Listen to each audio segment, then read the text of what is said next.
Hello friends, आज का हमारा टॉपिक है how to create nav bar using HTML and CSS। Navigation menu bar को हम HTML एंड CSS का यूज़ करके किस प्रकार से क्रिएट करते हैं, इसको आज हम सीखने वाले हैं। डिफरेंट वेबसाइट के ऊपर ये सारे ऑप्शंस आपको देखने को मिल जाते हैं कि नैव बार आपको एक डिस्प्ले होता है हेडर वाले पार्ट के अंदर। वेबसाइट के सबसे टॉप में आपको सारी चीज़ें क्या होती रहती हैं, डिस्प्ले होती रहती हैं। मान लीजिए आप पेज के काफ़ी एंड में पहुँच गए हैं और आपको बिल्कुल टॉप में आना है, तो आप होम पर जैसे क्लिक करते हैं आप होम वाले पेज पर पहुँच जाएंगे। जैसे सेकंड पेज पे गए हुए हैं, होम पे आना है तो आप होम बटन पर जैसे क्लिक करेंगे होम पे पहुंच जाएंगे। तो इस प्रकार की चीज़ें हम किस प्रकार से क्रिएट करते हैं अपनी वेबसाइट के अंदर, उसका एक सिंपल सा छोटा सा पार्ट आज हम क्रिएट करके देखने वाले हैं। तो ये बिल्कुल सिंपल सा यहाँ पर हम नैव बार को क्रिएट करने वाले हैं, जो कि टफ नहीं है, बिल्कुल भी बिल्कुल सिंपल है। इसके अलावा जैसे होम ऑप्शन हो गया, अबाउट हो गया, service, contact, sign up, login, इस प्रकार से इनपुट लेने के लिए डेटा यानी कुछ सर्च करना है तो उस प्रकार के ऑप्शन से भी हम सर्च बार को भी क्या कर सकते हैं, ऐड कर सकते हैं। बट अभी के लिए हम यहाँ पर सिंपल सा क्रिएट करने वाले हैं। आगे चल करके हम उन सभी ऑप्शंस को भी क्या करेंगे, अपने नेविगेशन मेनू बार के अंदर क्या करेंगे, ऐड करेंगे। तो यहाँ पर इसको मुझे सिर्फ क्रिएट करके आपको दिखाना है और यहाँ पर समझाना है अच्छे से, ताकि आपको सारे के सारे कॉन्सेप्ट अच्छे से क्लियर हो जाए। उसके बाद भी अगर आपको कोई भी डाउट रह जाता है तो आप उसको कमेंट सेक्शन में कमेंट करके ज़रूर पूछ सकते हैं। जैसे यहाँ पर होम ऑप्शन हवर करने पर कुछ चीज़ें चेंज हो रही हैं और इसको हम एक लिंक के रूप में यहाँ पर हमने क्या कर रखा है, क्रिएट कर रखा है। पार्टिकुलर हमने इसको लिंक के रूप में क्रिएट कर रखा है, जिस पर क्लिक करने के बाद आप सेकंड पेज के ऊपर रिडायरेक्ट हो सकते हैं। बट यहाँ पर मैंने किसी पेज की लिंक नहीं दी हुई है, एक यहाँ पर रैंडम लिंक को क्रिएट किया हुआ है ताकि आपको ये पता चले कि हम ये क्लिकेबल है।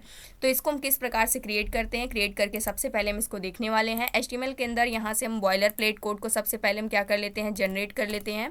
और डॉक्यूमेंट के अंदर मैंने यहाँ से क्या दे दिया, नेविगेशन, इसका नेम दे दिया। उसके बाद इस CSS की फाइल हमने यहाँ पर क्रिएट कर रखी है जिसके अंदर अभी कुछ भी नहीं है।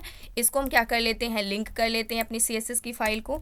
तो यहाँ से मैंने लिंक टैग को यूज़ किया। लिंक टैग की हेल्प से हम क्या करने वाले हैं, इसको लिंक करने वाले हैं। तो रिलेशन में हम क्या बताते हैं, स्टाइल शीट को देते हैं।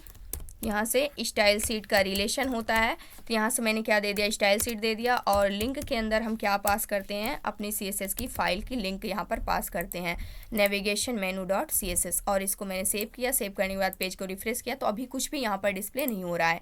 अब क्या करना है हमें, सबसे पहले यहाँ से मुझे पता है हेडर में हम क्रिएट करने वाले हैं, तो इसके लिए हम हेडर टैग को यूज़ कर लेंगे। आप इसको रख भी सकते हैं, नहीं रखना है तो नहीं भी रख सकते हैं। जैसे हमने हेडर फुटर को पढ़ रखा था, कॉन्टेक्ट का पार्ट अलग होता है यहाँ पर, तो इसी प्रकार से मैंने इसको हेडर सेक्शन के अंदर डिफाइन कर दिया। और इसके बाद हमने यहाँ से नैव बार को यूज़ किया, नैव टैग को।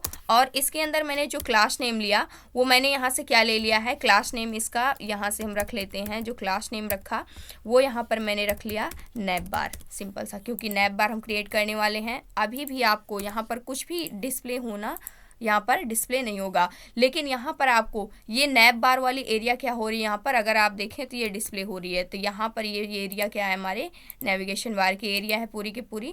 अभी के लिए हम क्या करने वाले हैं, इसके अंदर अनऑर्डर्ड लिस्ट को हम क्रिएट करने वाले हैं। तो यहाँ से अगर मैं सिंपल सा UL लिख कर भी इंटर करूँ तो अनऑर्डर्ड लिस्ट क्रिएट हो गई।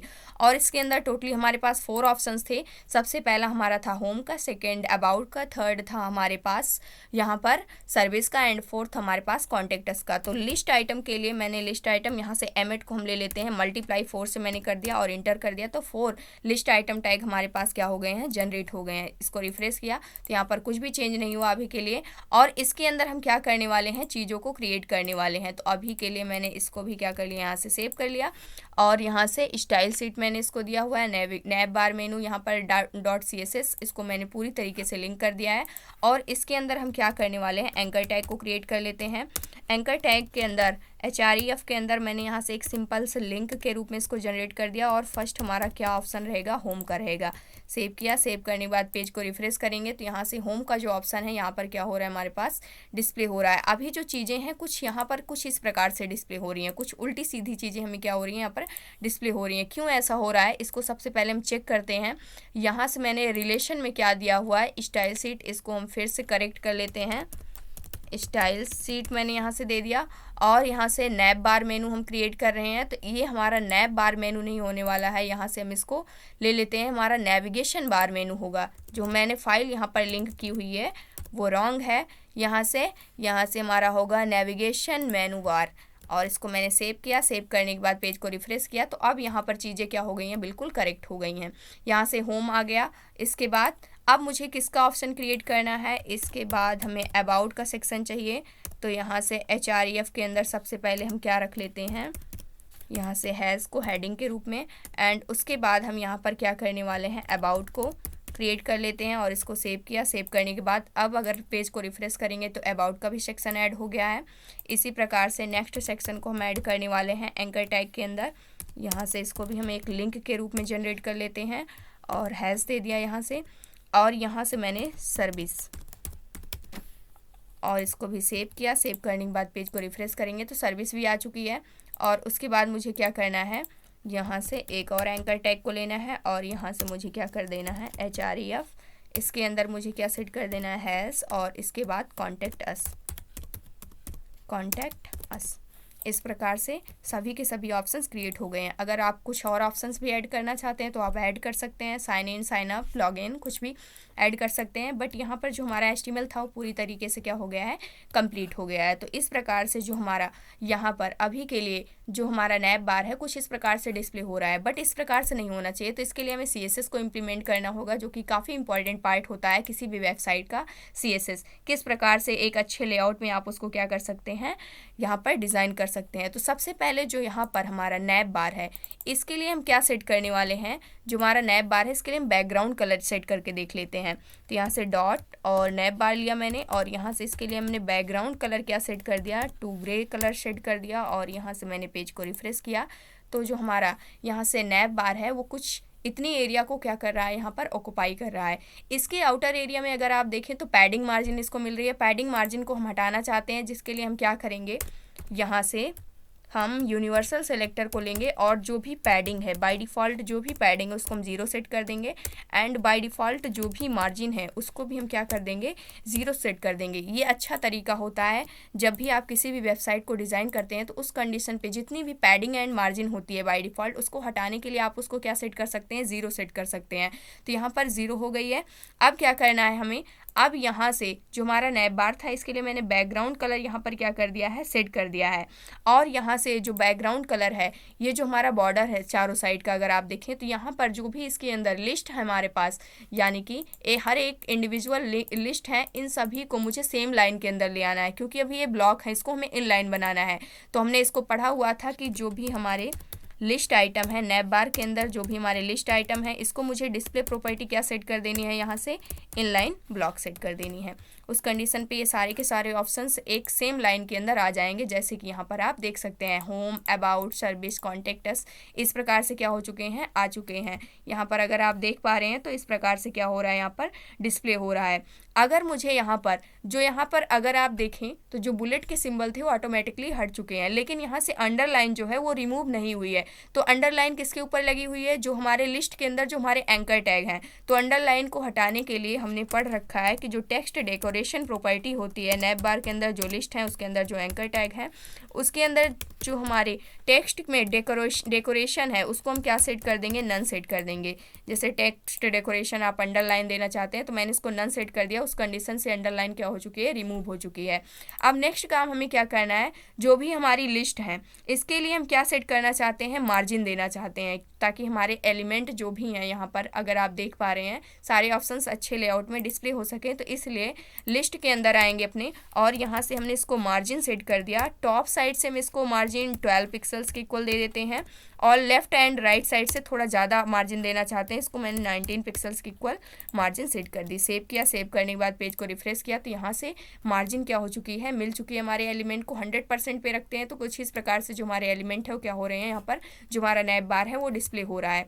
और इस पर मैंने राइट क्लिक किया, इंस्पेक्ट किया, उस कंडीशन पर यहाँ पर मैंने क्लिक किया। क्लिक करने के बाद यहाँ से पार्टिकुलर अगर मुझे चेक करना है कि क्या मार्जिन मिली हुई है तो यहाँ से आप देख सकते हैं कि जो हमारे एलिमेंट है, और पार्टिकुलर मैंने किसको मार्जिन दे रखी है, यहाँ से अगर आप देखें तो जो हमारे लिस्ट हैं उसके लिए मैंने इसके मार्जिन को क्या कर रखा है, सेट कर रखा है। तो इसलिए इसको क्या मिल चुकी है, मार्जिन मिल चुकी है। अब नेक्स्ट काम हमें करना क्या है, यहाँ से नेक्स्ट काम जो करना है, नैप के बार के जो भी लिस्ट आइटम थे और यहाँ पर जो भी एंकर टैग थे इसके लिए हम प्रॉपर्टी को सेट करने वाले हैं। इसके लिए हम कुछ पैडिंग को सेट कर लेते हैं। तो यहाँ से मैंने पैडिंग दे दी 3 पिक्सल्स के इक्वल पैडिंग मैंने टॉप एंड बॉटम साइड से दे दी, एंड 3 पिक्सल्स के इक्वल ही पैडिंग मैंने लेफ्ट एंड राइट साइड से दे दी, या फिर सिंपल सा हम 3 पिक्सल्स ही रख लेते हैं। चारों साइड की जो पैडिंग होने वाली है वो 3 पिक्सल्स के इक्वल पैडिंग सेट होने वाली है। जैसे कि आप यहाँ पर देख सकते हैं जो पैडिंग मिली हुई है वो 3 पिक्सल्स के इक्वल पैडिंग मिल गई है। और इससे पहले हम क्या कर लेते हैं, इसका कलर वाइट कर लेते हैं। तो इसका कलर मैंने यहाँ से सेट कर दिया टू वाइट, जो भी हमारे एंकर टैग थे, और इसको सेव किया। सेव करने के बाद पेज को रिफ्रेश करेंगे तो इसका जो कलर है वो क्या हो चुका है, वाइट हो चुका है। अब चाहते हैं कि जो हमारे यहाँ पर ऑप्शंस के अंदर जो हमारे होम और अबाउट ये सारे टेक्स्ट हैं ये थोड़ा सा बोल्ड हो जाएं, जिसके लिए हम क्या यूज़ करते हैं, यहाँ पर सबसे पहले फॉन्ट वेट प्रॉपर्टी को हम यूज़ करते हैं। फॉन्ट वेट प्रॉपर्टी की हेल्प से मैंने इसको 800 पिक्सल्स के इक्वल, पिक्सल्स यूनिट नहीं यूज़ करते हैं, सिंपल सा 100 मैंने यहाँ पर लिख दिया। तो ये थोड़ा सा जो यहाँ पर हमारा जो बोल्ड होता है वो 900 तक क्या होता है, लास्ट होता है। तो मैंने थोड़ा सा 100 कम कर रखा है, तो यहाँ से 800 कर रखा है। तो यहाँ से आप देख सकते हैं बोल्ड हो चुका है और अच्छे लेआउट में डिस्प्ले होने लगा है। इसकी फ़ॉन्ट की साइज़ अगर हम थोड़ा सा इंक्रीज़ करना चाहते हैं तो फ़ॉन्ट साइज़ प्रॉपर्टी का यूज़ करेंगे, और इसको मैंने 20 पिक्सल्स के अराउंड क्या कर दिया, इसकी साइज़ को बढ़ा दिया। यहाँ से आप देख सकते हैं कुछ इस प्रकार से जो हमारे फॉन्ट हैं वो क्या होने लगे हैं, डिस्प्ले होने लगे हैं। पार्टिकुलर एंकर टैग के ऊपर आप जाकर के चेक कर सकते हैं क्या क्या प्रॉपर्टी मैंने इसके लिए सेट कर रखी हुई है। और यहाँ पर जो मैंने मार्जिन सेट की हुई है वो अभी आपको यहाँ पर डिस्प्ले नहीं हो रही है, क्योंकि जो हमने मार्जिन सेट की हुई है वो किसके लिए सेट की हुई है, जो भी हमारे लिस्ट हैं उसके लिए मैंने यहाँ पर मार्जिन सेट की हुई है, और लिस्ट के अंदर जो हमारे एंकर टैग हैं उसके लिए मैंने ये सारी प्रॉपर्टी सेट की हुई है। इसलिए इसमें आपको कंफ्यूज नहीं होना है। अगर मैं इसको यहाँ से हटा दूँ और इसको सेव करूँ, सेव करने के बाद पेज को रिफ्रेश करूँ तो कुछ इस प्रकार से क्या हो रहा है, आपको डिस्प्ले हो रहा है, क्योंकि मैंने मार्जिन कहाँ से सेट की हुई थी ये आपको पता चल गया है। यहाँ से लिस्ट के लिए मैंने मार्जिन सेट की हुई थी, तो ये आपको ध्यान में रखना है। अब इसके बाद हमें करना क्या है, यहाँ पर अगर आप देखें तो यहाँ से जो हमारे एलिमेंट हैं इसको थोड़ा सा, जहाँ पर आपको बॉर्डर डिस्प्ले हो रहा है इसको हम थोड़ा सा राउंड करना चाहते हैं। तो यहाँ से मैंने टॉप से जो मार्जिन थी बिल्कुल 0 सेट कर रखी थी, इसकी मार्जिन हम थोड़ा सा सेट कर सकते हैं। तो यहाँ से हम मार्जिन इम्प्लीमेंट कर देते हैं। आउटर एरिया में मार्जिन क्या रखने वाले हैं, अगर मैं अपने नैप बार के लिए यहाँ पर मार्जिन सेट कर दूँ तो यहाँ से मार्जिन हम सेट कर सकते हैं। मान लीजिए मैंने चारों साइड से मार्जिन कितनी सेट कर दी, 10 पिक्सल्स के इक्वल मार्जिन सेट कर दी। एक बार इसको हम चेक करके देखते हैं और रिफ्रेश किया तो यहाँ से अब जो हमारा नैप बार है कुछ इस प्रकार से डिस्प्ले होने लगा है। जो बाय डिफ़ॉल्ट मार्जिन थी उसको हमने यहाँ से हटा दिया है। उसके बाद मैंने खुद से इसको 10 पिक्सल्स के इक्वल मार्जिन क्या कर दिया, यहाँ से सेट कर दिया है, जो अच्छे लेआउट में डिस्प्ले हो रहा है। थोड़ा सा और कम भी रख सकते हैं अगर आप रखना चाहें। तो इसको मैंने यहाँ से क्या कर दिया, 5 पिक्सल्स के अराउंड कर दिया और इसको सेव किया। सेव करने के बाद बिल्कुल थोड़ा थोड़ा गैप रहेगा, इस प्रकार से क्या हो गई है, मार्जिन यहाँ पर मिल गई है। अब यहाँ पर जो कॉर्नर है ये इसको हम क्या करना चाहते हैं, जो यहाँ पर शार्प है बिल्कुल इसको हम थोड़ा सा राउंड करना चाहते हैं, जिसके लिए हम क्या यूज़ करते हैं, बॉर्डर रेडियस प्रॉपर्टी का यूज़ करते हैं। तो यहाँ से हमें क्या यूज़ करना होगा, बॉर्डर रेडियस प्रॉपर्टी को इम्प्लीमेंट करना होगा। तो यहाँ से हम इसके लिए नैप बार के लिए बॉर्डर रेडियस इम्प्लीमेंट कर देते हैं। तो यहाँ से बॉर्डर रेडियस मैंने कितना ले लिया, लगभग यहाँ से 8 पिक्सल्स के अराउंड रख लेते हैं और इसको चेक करते हैं। और यहाँ से सेव किया। सेव करने के बाद यहाँ से बॉर्डर रेडियस जो हमारे बॉर्डर थे क्या हो चुके हैं, राउंड हो चुके हैं, जैसे कि यहाँ पर आप देख पा रहे हैं। अब नेक्स्ट काम क्या करना है, सभी प्रॉपर्टी को हमने यहाँ पर क्या कर लिया, इम्प्लीमेंट कर लिया है। और इस प्रकार से जो हमारा नैप बार था वो क्या हो गया है, एक अच्छे लेआउट के अंदर यहाँ पर क्रिएट हो गया है। लेकिन अब मुझे करना क्या है, यहाँ पर जो चीज़ें करनी है इंस्पेक्ट करके एक बार सभी चीज़ों को हम क्या कर लेते हैं, यहाँ से चेक कर लेते हैं। तो यहाँ से आप देख सकते हैं यहाँ पर हम चीज़ों को क्या कर पा रहे हैं, चेक कर पा रहे हैं। तो पूरा का पूरा जो हमारा नैप बार है अनऑर्डर्ड पूरी की पूरी क्या है, हमारी लिस्ट है, जिसके अंदर ये सारे क्या है, हमारे एंकर टैग हैं और इस प्रकार से क्या हो गए हैं, क्रिएट हो गए हैं। अब नेक्स्ट काम क्या करना है, हम चाहते हैं जैसे होम के ऊपर यहाँ पर क्लिक करते हैं, हवर करते हैं, हम चाहते हैं जैसे इसके ऊपर हवर करें उस कंडीशन पे इसका बैकग्राउंड कलर जो है वो चेंज हो जाना चाहिए। जिसके लिए हम किसका यूज़ करते हैं, जो हमारी हवर प्रॉपर्टी होती है, यानी डॉट नैप बार। नैप बार के अंदर जितने भी हमारे लिस्ट आइटम उसके अंदर जो हमारे एंकर टैग है उसके ऊपर जैसे हम क्या करें, हवर करें। तो यहाँ से जैसे हम उसके ऊपर हवर करते हैं उस कंडीशन पे क्या चेंज आना चाहिए, जो बैकग्राउंड कलर है, यहाँ से जो बैकग्राउंड कलर है उसको हम क्या सेट कर देते हैं, यहाँ से डार्क सेट कर देंगे। डार्क ग्रे कलर सेट कर देंगे, सिमिलर कलर में ही रखेंगे बट ये क्या हो जाएगा, डार्क ग्रे कलर हो जाएगा।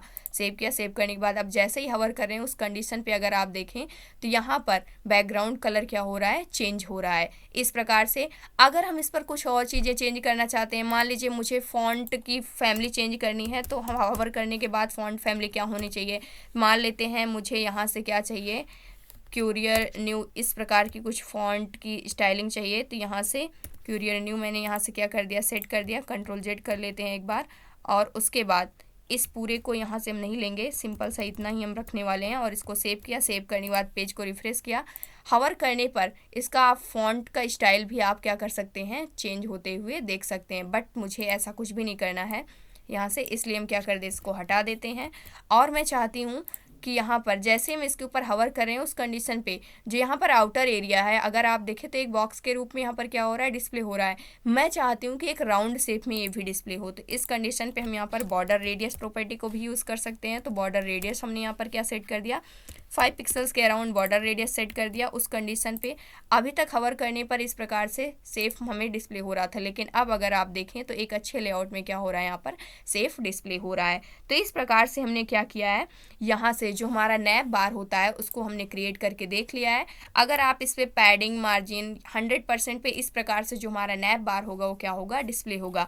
आप अगर इसका कलर चेंज करना चाहते हैं, जो हमारा नैप बार है इसका कलर अगर मैं यहाँ पर कुछ और रख लेती हूँ, मान लेते हैं इसका कलर मैंने यहाँ से क्या ले लिया, ब्लैक ले लिया, और इसको मैंने सेव किया। सेव करने के बाद पेज को रिफ्रेश किया तो कुछ इस प्रकार से जो हमारा नैप बार है वो क्या हो जाएगा, क्रिएट हो जाएगा। तो इस प्रकार से भी आप इसका कलर भी चेंज कर सकते हैं, बैकग्राउंड कलर भी चेंज कर सकते हैं। टेक्स्ट कलर अगर मुझे चेंज करना हो गया तो इसका टेक्स्ट कलर भी हम चेंज कर सकते हैं। जैसे मुझे इसका कलर क्या रखना है, यहाँ पर ग्रे ही रखना है, और उस कंडीशन पे जो इसका टेक्स्ट कलर है हम चाहते हैं कि हवर करने के बाद इसका टेक्स्ट कलर भी चेंज हो जाए, तो कलर प्रॉपर्टी को हम यूज़ करेंगे। हम चाहते हैं कि ब्लू कलर में हो जाए, तो यहाँ से हम ब्लू रख लेंगे और इसको हमने सेव कर दिया। तो एक अच्छा कॉम्बिनेशन भी आप लिख सकते हैं। यहाँ से हवर करने पे ये काफ़ी ज़्यादा अच्छा यहाँ पर नहीं डिस्प्ले हो रहा है, तो इस कंडीशन पे इस कलर को हम यहाँ से हटा देंगे और यहाँ से हम रेड करके देख लेते हैं। रेड भी काफ़ी ज़्यादा क्या होगा, यहाँ पर डार्क होगा। और इसको मैंने यहाँ से सेव किया। सेव करने के बाद यहाँ से मैंने पेज को रिफ्रेश किया तो रेड कलर कुछ इस प्रकार से, जो कि अच्छा नहीं लग रहा है। तो आप अपने हिसाब से कलर कॉम्बिनेशन को यहाँ पर रख सकते हैं। तो मैंने सिर्फ इतनी सारी चीज़ों को किया हुआ है, और जो कि बिल्कुल ही क्या है, यहाँ पर सिंपल सा है। अगर आपको इसके अंदर कुछ और भी चीज़ें ऐड करनी है तो उसको भी हम आगे चल करके ऐड करके आपको दिखाएंगे। आप खुद से ट्राई कर सकते हैं इसमें और भी चीज़ों को ऐड करना। मान लीजिए कुछ और ऑप्शंस हमें यहाँ पर ऐड करना है, तो इसके लिए हम क्या कर सकते हैं, सिमिलर चीज़ों को यहाँ से मैंने कॉपी किया एंड यहाँ पर मैंने पेस्ट कर दिया। मुझे मान लीजिए यहाँ पर लॉगिन का चाहिए ऑप्शंस, तो मैंने यहाँ से क्या कर दिया, लॉगिन कर दिया, और इसके बाद मैंने इसको सेव किया। सेव करने के बाद पेज को रिफ्रेश करेंगे तो यहाँ से एक ऑप्शंस क्या हो जाएगा, और ऐड हो जाएगा। आगे चल करके इन सभी चीज़ों अगर मुझे लेफ़्ट साइड में नहीं राइट साइड में डिस्प्ले कराना है तो किस प्रकार से कराएंगे, या फिर सेंटर में रखना है तो किस प्रकार से रखेंगे। तो और भी डिफरेंट प्रॉपर्टी को हम सीखने वाले हैं, और उसके बाद उन सभी को भी हम इम्प्लीमेंट करके अपने नेविगेशन बार को हम और अच्छे से क्या कर पाएंगे, डिज़ाइन कर पाएंगे। तो यहाँ पर सिर्फ आपको एक आइडिया मिल गई है कि किस प्रकार से हम अपने नेविगेशन मेनू बार को डिज़ाइन करते हैं। ये था आज का हमारा टॉपिक। आई होप दोस्तों अगर आज की इन्फॉर्मेशन आपको अच्छी लगी हो तो प्लीज़ वीडियो को लाइक करना, चैनल को सब्सक्राइब करना और दोस्तों के पास शेयर करना।